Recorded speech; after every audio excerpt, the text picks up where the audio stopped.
अस्सलाम वालेकुम।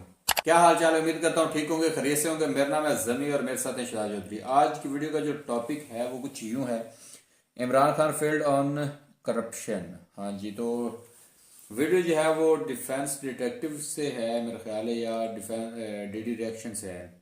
चैनल जो है वो मैंने थोड़ा ख्याल नहीं किया, तो लोग माजरत। सर। अलोक सर की है, अलोक सर की है बिल्कुल।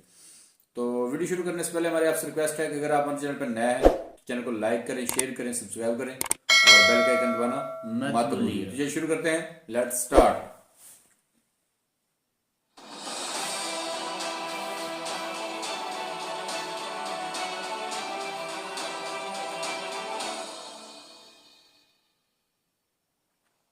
नमस्कार दोस्तों, डिफेंस डिटेक्टिव के एक और एपिसोड में आप सबका स्वागत है। मैं हूं आलोक।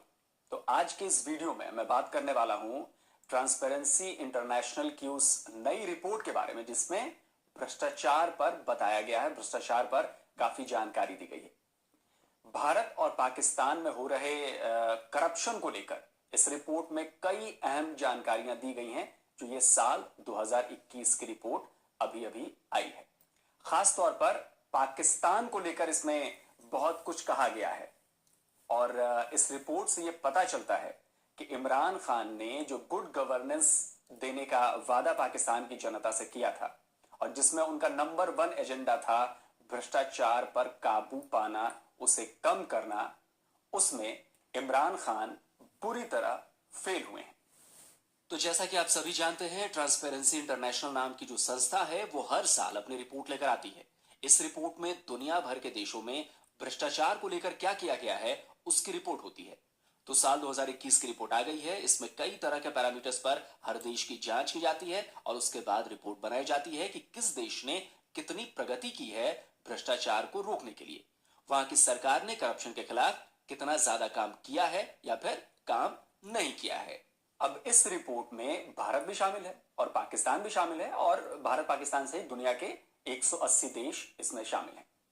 अब इस इंटरनेशनल संस्था के द्वारा अपने रिपोर्ट में भारत पाकिस्तान को लेकर क्या कहा गया है करप्शन के पॉइंट ऑफ व्यू से, ये इसकी सारी डिटेल मैं आपको देने वाला हूं। क्योंकि अमूमन मेरे कमेंट्स में मैं देखता हूं कि भारत वाले आरोप लगाते हैं पाकिस्तान के ऊपर कि आपके यहां सबसे ज्यादा करप्शन है, पाकिस्तान वाले कहते हैं कि नहीं हमारे यहां कम है, आपके यहां ज्यादा करप्शन है, इमरान खान ने बहुत सारा करप्शन कम किया है, हमारे वाले कहते हैं कि मोदी जी ने बहुत सारा करप्शन कम किया है।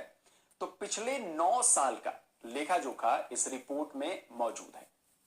तो क्या है पिछले 9 साल में करप्शन को लेकर भारत और पाकिस्तान की सरकारों द्वारा किस तरह के काम किए गए और उनके नतीजे में क्या आया, ये मैं आपको आज के इस वीडियो में बताने जा रहा हूं।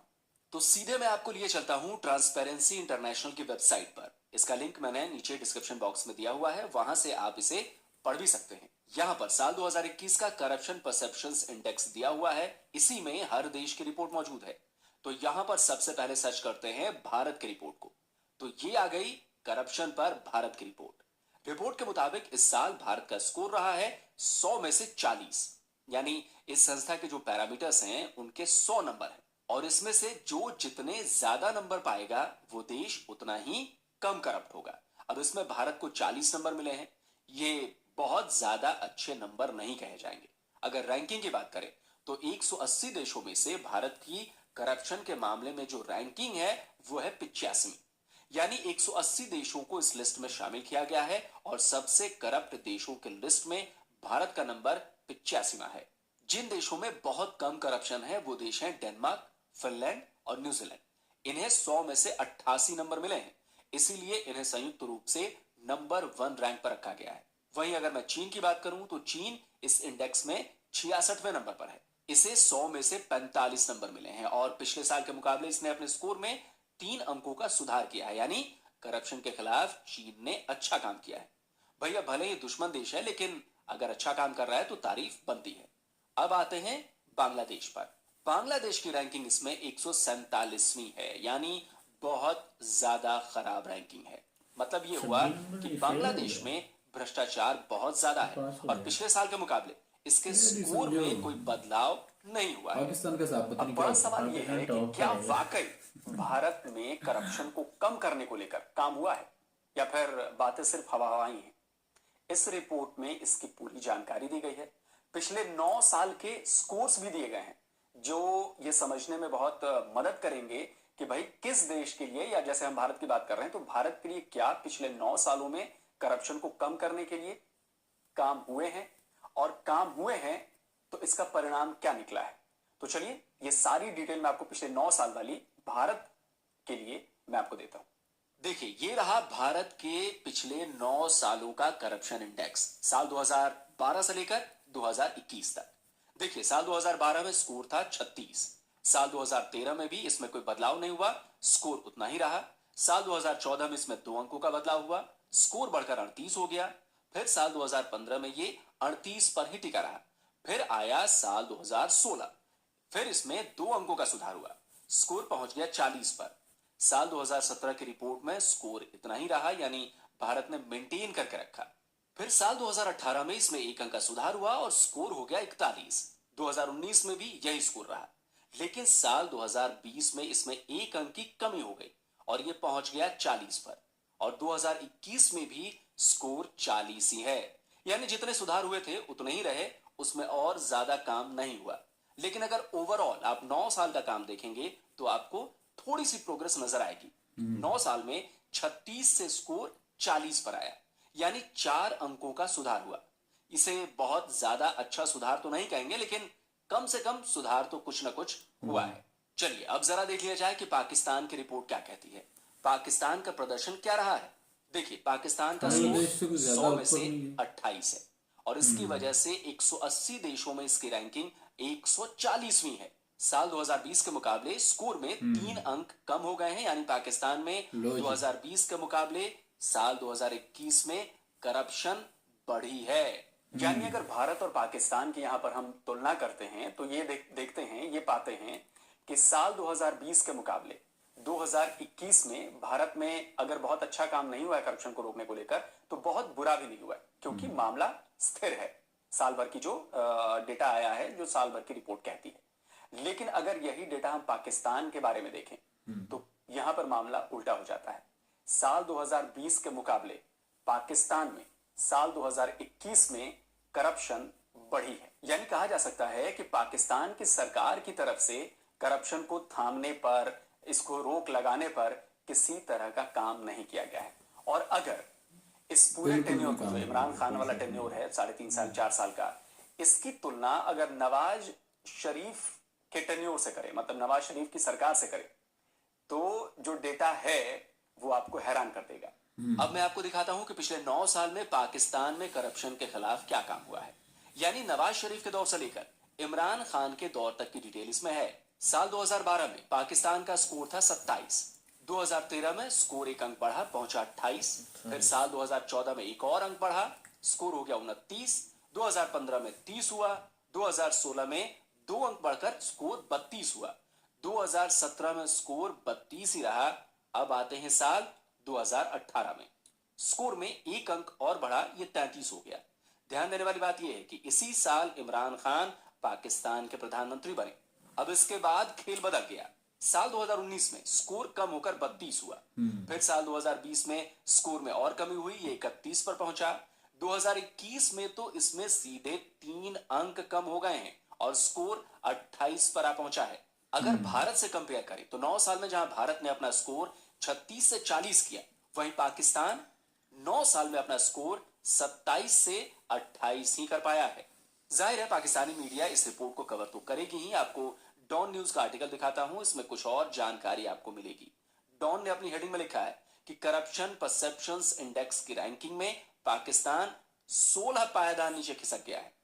180 देशों में से 140वें नंबर पर आ गया है। रिपोर्ट के मुताबिक एशिया पैसिफिक, जिसमें हम सब आते हैं, वहां का एवरेज स्कोर 100 में से 45 है।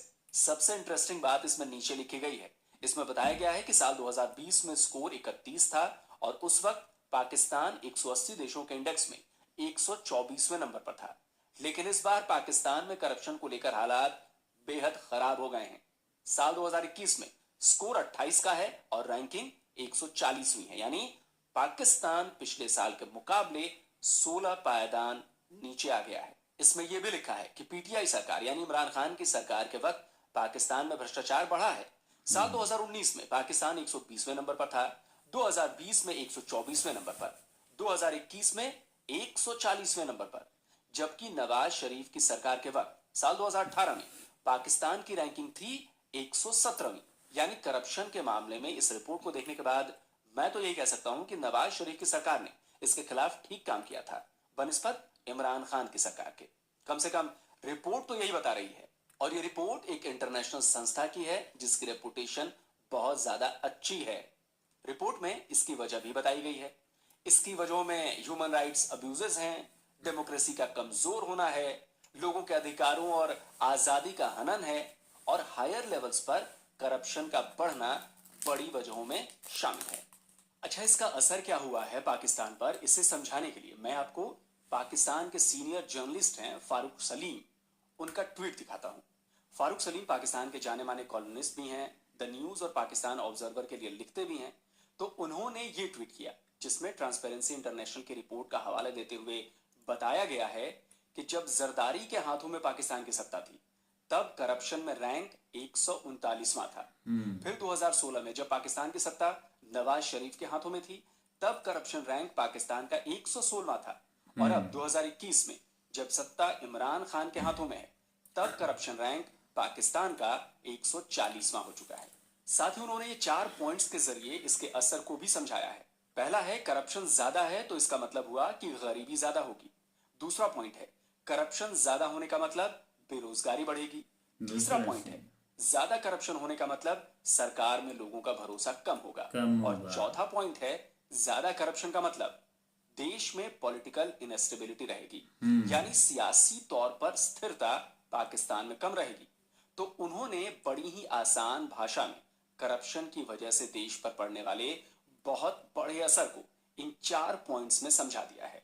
अब इमरान खान ने तो सबसे बड़ा दावा यही किया था कि भाई करप्शन पर कंट्रोल करना है, करप्ट लोगों को जेल के पीछे भेजना है, लेकिन वो हो नहीं पाया। अच्छा, दूसरी तरफ अगर भारत को देखें तो मैं ये नहीं कह रहा कि भारत ने भी बहुत शानदार काम कर लिया करप्शन को रोकने में, यहां भी करप्शन है, लेकिन धीरे धीरे ही सही 9 सालों में जो डेटा ये दिखा रहा है उसमें हमने काफी कुछ कंट्रोल किया है करप्शन को।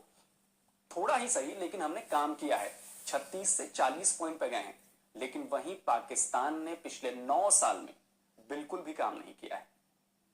9 साल पहले जो पॉइंट थे और जो 9 साल बाद जो पॉइंट्स है उसमें सिर्फ 1 पॉइंट का फर्क है, जो ये बता रहा है कि पाकिस्तान की सरकारें जो भी रही, चाहे नवाज शरीफ की सरकार रही, वहां पे उसने थोड़ा सा ठीक काम किया था, लेकिन उसके पहले जो जरदारी वाली सरकार रही या फिर अब जो इमरान खान की सरकार है, उन्होंने इस पर बहुत ज्यादा ध्यान नहीं दिया अपने दावे के बावजूद। और भारत के लिए तो मैं ये कहूंगा कि भैया बहुत सारा काम करना बाकी है। करप्शन को खत्म करना होगा या बहुत हद तक कम करना होगा, नहीं तो करप्शन जो है वो किसी भी देश के विकास में सबसे बड़ी बाधा है, और इसी बाधा से हमें निपटना है जिससे हम डेवलप कंट्री बन सके। डेवलपिंग हमें नहीं रहना है, हमें डेवलप बनना है। तो इसके लिए करप्शन को देखिए, करप्शन को खत्म नहीं किया जा सकता, 100% खत्म नहीं किया जा सकता। जो नंबर 1 रैंकिंग जिन देशों की है वो भी 100% खत्म नहीं कर पाए, 100 में से 88 नंबर ही मिले उन्हें, लेकिन फिर भी वो बहुत बेहतर है, बहुत कम करप्शन है वहां पे। तो हमारी कोशिश भी यही होनी चाहिए कि भाई करप्शन कम किया जाए, वो चाहे पाकिस्तान की सरकार हो चाहे भारत की सरकार हो, क्योंकि अगर देशों को डेवलप करना है तो करप्शन को काबू करना ही होगा। तो दोस्तों, उम्मीद है आपको डिफेंस डिटेक्टिव का ये आज का एपिसोड पसंद आया होगा। तो भाई अगर जवाब हाँ में है तो ज्यादा से ज्यादा लाइक करिए, ज्यादा से ज्यादा शेयर करिए, ताकि देश विदेश के कोने कोने तक सही और सटीक जानकारी वाला ये वीडियो पहुंचे। जल्दी हाजिर होता हूं एक और नए वीडियो के साथ। नमस्कार, जय हिंद। तो उम्मीद रही देखें,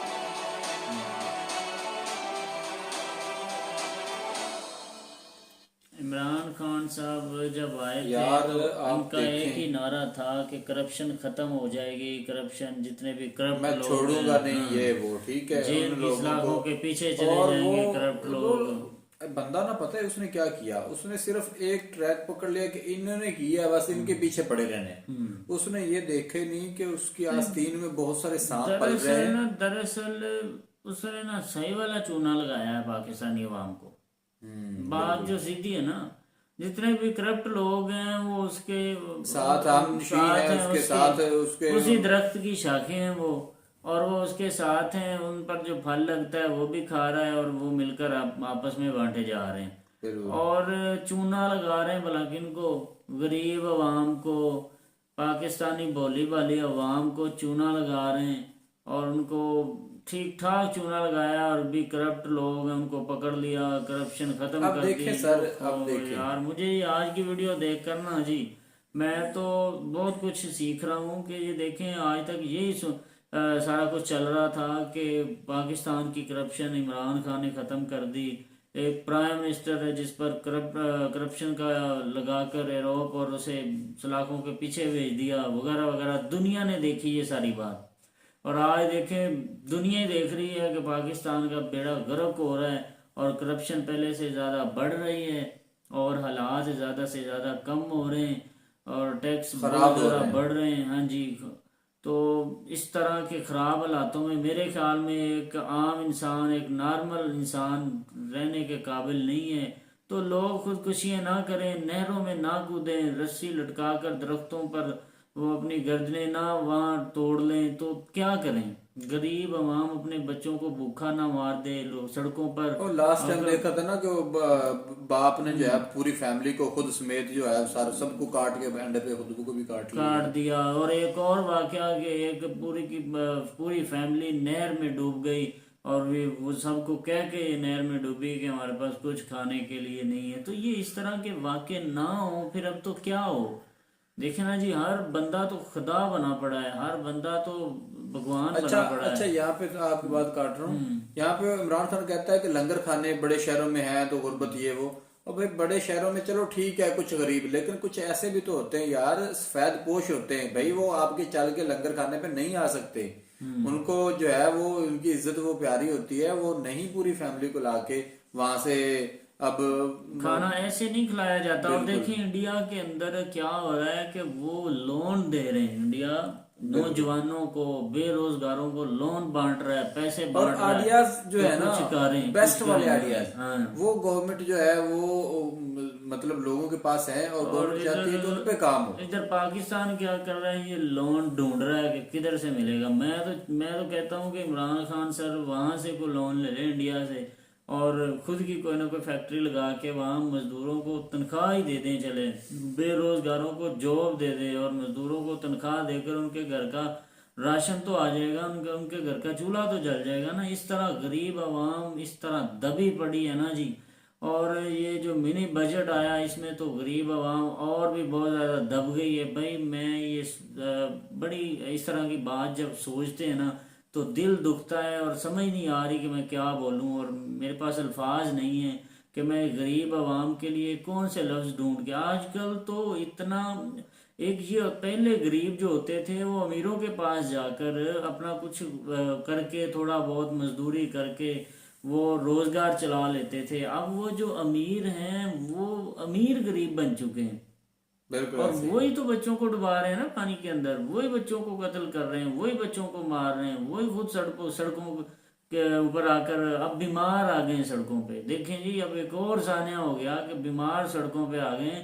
वो कह रहे हैं कि अब हमारे इलाज के लिए मेडिसिन नहीं है, हमारे पास पैसे नहीं है, हम मर रहे हैं, या तो फिर हमें खुद मार दें कि कोई बंदा आकर हमें शूट कर दे या फिर हमें कोई मेडिसिन दे दे। अच्छा, यहाँ पे थोड़ी सी आप मैं ऐड कर दूं कि जो मांगने वालों का कल्चर है ना भिखारियों का, वो भी बहुत ज्यादा बढ़ गया है। आप सिटी में जाएं आप देखेंगे कि जो है औरतें और इस तरह का सीन वो सड़कों पे खड़ी हुई हैं। क्या करें, लोग मांगे ना जमी भाई, तो क्या करें। अब वो मांगते हैं और जिससे मांगते हैं वो उसे खुद शर्म आती है। मांगने वाला तो नहीं शर्मा रहा, क्योंकि पाकिस्तान वो समझते हैं कि प्राइम मिनिस्टर से लेकर पीएम तक सारे मांग रहे हैं तो हम भी मांगेंगे। तो वो खुद को वजीर आजम समझते हैं, मांगने वाले खुद को क्या समझते हैं, वजीर आजम। वो कहते हैं जी हमारा वजीर आजम मांगता रहता है तो हम क्यों ना मांगे। तो वो तो शर्माते नहीं, और जिनसे मांगा जाता है वो शर्मा जाते हैं कि भाई हमारे हालात पहले बहुत टफ हैं तो इनको क्या दें और किस किस को दें। अगर एक आध को दे भी दें तो किस किस को दें। वो मैं बैठा था जड़ावाला में ना, तहसील इधर है, तो वहाँ दोस्तों के साथ वो एक दोस्त ने ना बाय फोर्स उसने कहा सूप पीना है, सूप पीना है। तो बैठ गए वो शॉप के अंदर बैठने, हाँ शॉप के अंदर बैठने की बजाय बाहर एक जगह पे ना कुर्सी वगैरह लग गई तो वहाँ बैठ गए। तो एक औरत आई, मैंने उसे 10 रुपए दिए, फिर एक और आ गई, मैंने 10 दिए, और दूसरा बंदा जो वहाँ हमारा क्या उसे कहते हैं कि जिसके पास हम गेस्ट थे, तो वो कहने लगा जी अगर आप अब किसी को देंगे ना तो हम आपकी चेयर वो दूर कर देंगे, बांटते रहना लोगों को। मैंने कहा ये क्या बात हुई यार, अगर कोई आ जाता है तो चलो जितनी तौफीक है, जितना आपके पास है आप उसे दे सकते हैं, जितना दें। तो उसने कहा चलें देखते हैं जी आज। अब वो बंदा मुझे कह रहा था कि ये ख़त्म नहीं होंगे, ये आते रहेंगे, ये आदत बन चुकी है इनकी, ये ऐसे पूरे पूरे चेन ग्रो बनी है, है, पूरी पूरी चेन बनी हुई है। चेन बनी है, एक दूसरे को इशारों से बता देते हैं कि वो बंदा दे रहा है पहुंच जाओ। तो ऐसे ही हुआ, एक आया उसे दिए, दूसरे आया, फिर मुझे कहते हैं अब हमें शर्म आती है, आप देते हो हम कुछ दे नहीं रहे, तो अपनी चेयर यहाँ से उठाएं, वो साइड पे रख रहे हैं और शाम तक बैठे रहें और बांटी जाएं। तो भाई जितने मिनट उधर बैठे, जितना घंटे उधर बैठे, तो लोगों का यही आना जाना रहा। कोई मर्द आ रहा है मांगने के लिए, कोई औरत आ रही है, कोई बूढ़ा आ रहा है, कोई जवान आ रहा है, कोई बच्चा आ रहा है। भाई ये समझते हैं, ये खुद को आम बंदे नहीं समझते मांगने वाले, ये खुद को वजीर आजम, कोई समय इनके ओहदे बने हुए हैं, कोई कहता है मैं पीएम हूँ, कोई कहता है मैं सीएम हूँ, और मांगते हैं, इस फख्र से मांगते हैं कि भाई हमने अपने वजीर आजम से सीखा है मांगना कैसे है।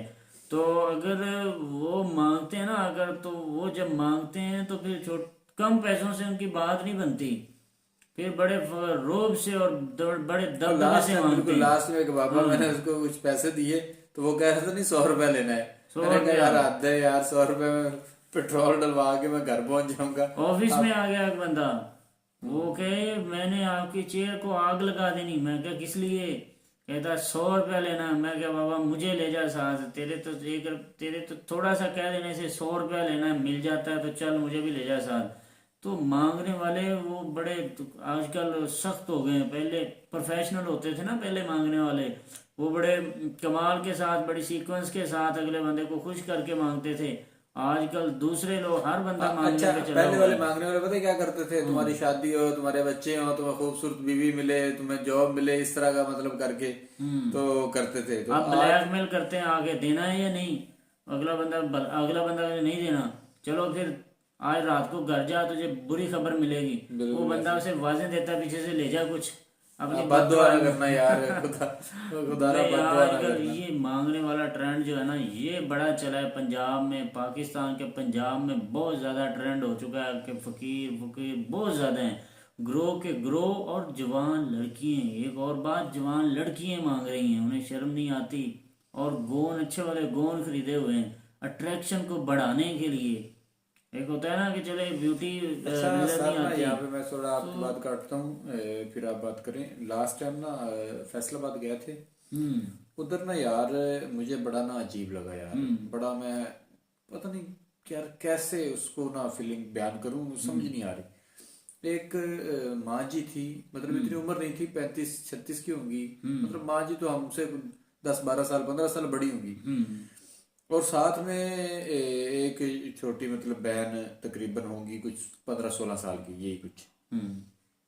वो खड़े हुए थे, अम्मी थी साथ में। तो मैं ना, अम्मी कहती कि रोको इनके पास, मैंने रुक गया, थोड़े पैसे उनको दिए। ऐसे अम्मी ने कह दिया कि बेटा क्या मजबूरी है, सिर्फ इतना बोला, इतना बोलने की देर हुई, और वो जो छोटी बच्ची लड़की खड़ी हुई थी ना, अब वो ज़ारों कतार रोने लगी।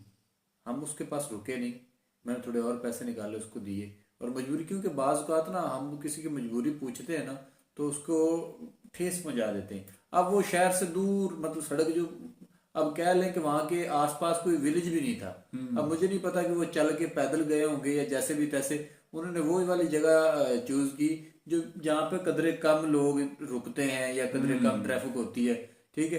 तो हो सकता है कि इस तरह के, अब जो इस तरह के लोग होते हैं ना, जो वाकई जिनको यार मजबूर होते हैं, जो नहीं कर सकते, उनको भी बदनाम किया हुआ है। ये जो आप अट्रैक्शन वाली बात कर रहे हैं, ये मांगने वालों ने ना, ये जो प्रोफेशनल मांगने वाले लोग हैं, इन्होंने जो हकदार लोग हैं जिनको देना चाहिए, उनका भी करेक्टर खराब कर दिया, बहुत खराब कर दिया, बहुत खराब कर अब दिया। ऐसे होता है कि एक तो लास्ट टाइम एक वीडियो ग्रुप एक लड़कियों का चला है, औरतों का, फैसलाबाद के अंदर, वो दुकानों के अंदर घुस जाती हैं और बिल्कुल लूटमार भी करती है, बिल्कुल बिल्कुल बाय फोर्स घुस जाती हैं, और एक दो कहती हैं कि हमें कुछ दो अल्लाह के नाम पे।